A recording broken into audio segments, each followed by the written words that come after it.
umugwi wa Arsenal wigeze kumara inkino zose udatsinzwe unatwara igikombe ariko muri uko kudatsindwa unbeaten ukuntu bayiharura hari igihe batayiharura muri sezo gusa iyo yaheze sezo mudatsinzwe nka kwiriya gihe Arsenal yahejeje sezo barongeye ko baraharura n'izindi nkino zabandanije urumva zabandanije gushika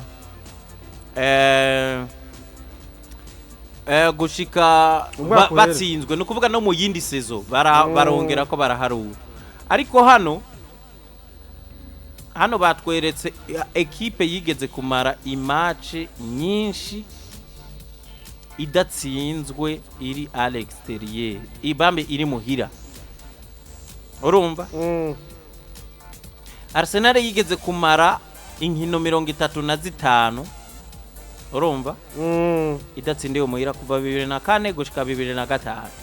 ekipe imaze kubikora yindi ni Chelsea inkino 35 Chelsea nayo muri 2004 gushika 2006 bamaze inkino 200 badatsindiwe muhira urazi Mourinho ko yugariya neza urumva ayo namwe mu mateka rero yigeze kugira iyo migwi Arsenal ndabona iri muri periode yo kumara izindi 16 kandi idaherutse gutsindwa urumva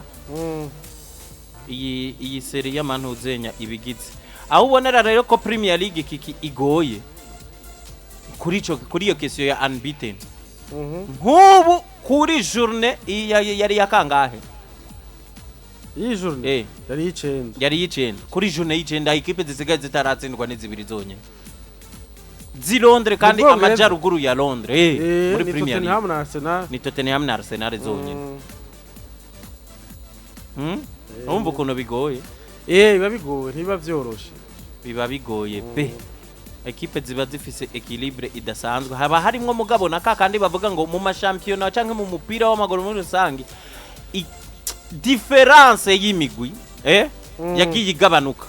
igabanuka cyane muri shampiyona nzima ushobora kuba kwitwa Real uri hejuru kwisonga ry'abandi bose mugabo ntabwo difference yahoraho kera ya wewe na za Malaga igihari kuko hari aho uza zikakubiza icuya cyane ukatwara ayo manota zakubijije icuya yego